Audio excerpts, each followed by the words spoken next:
Et comme vous l'avez constaté, le chantier a bel et bien commencé. Et sans nul doute, vous comprendrez avec nous, c'est que toute chose commence par la fondation, la préparation. C'est à cela que nous avons tenu à vous associer. On a commencé par la carrière de Kanchi, là où on extrait la roche. Nous sommes allés à la carrière de Kaboué, là où on broie cette roche, la transformer en concassé, de différents granulométries, et c'est-à-dire à différents volumes ou dimensions, je voulais dire, et vous constaterez les différents emplacements de tous ces différents graviers C par rapport à leur dimension. Et cela, c'est en préparation des travaux qui se feront.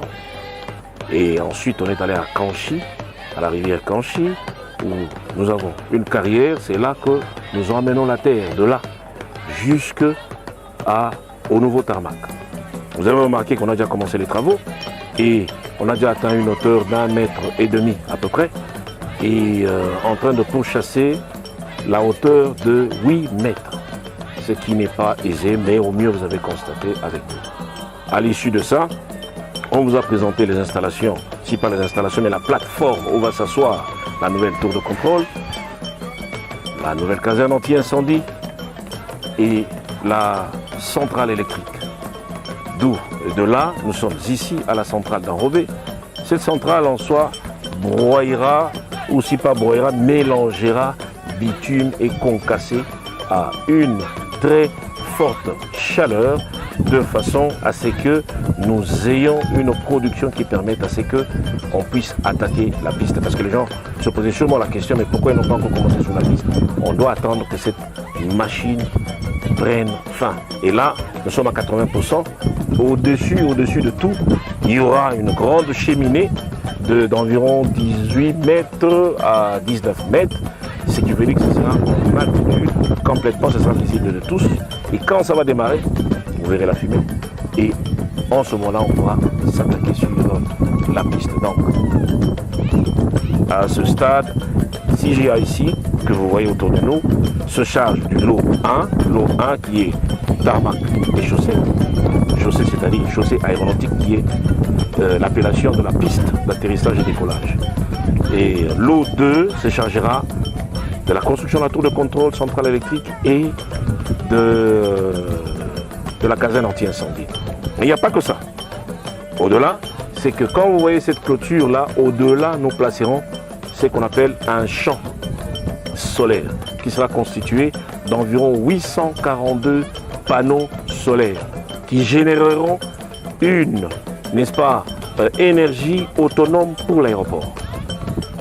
Et en rentrant de l'autre côté, je vous ferai voir le stock des panneaux, parce que ça c'est, comme je vous l'ai dit, c'est pas du slogan. Les panneaux sont déjà là, vous le verrez. En dehors de cela, il y a le DIVOR, donc le VOR Doppler qui a déjà été installé.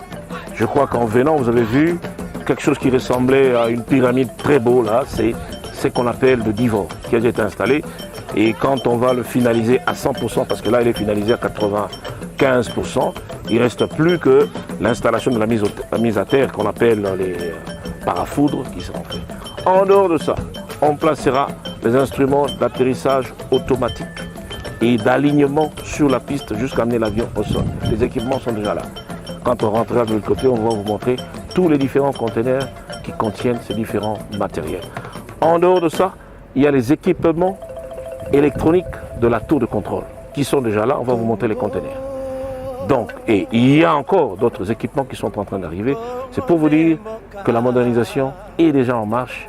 Ce n'est pas un slogan et que pour bientôt, vous aurez, n'est-ce pas, ce qu'on appelle le visible qui sera des bâtiments qui sortiront de terre et la piste qui sera allongée d'une part et de l'autre côté sera reconditionnée. C'est-à-dire on va utiliser l'ancienne partie associée à la partie qui sera allongée pour en faire une belle piste de l'aéroport de Bipemba qui deviendra l'aéroport international de Mbuji.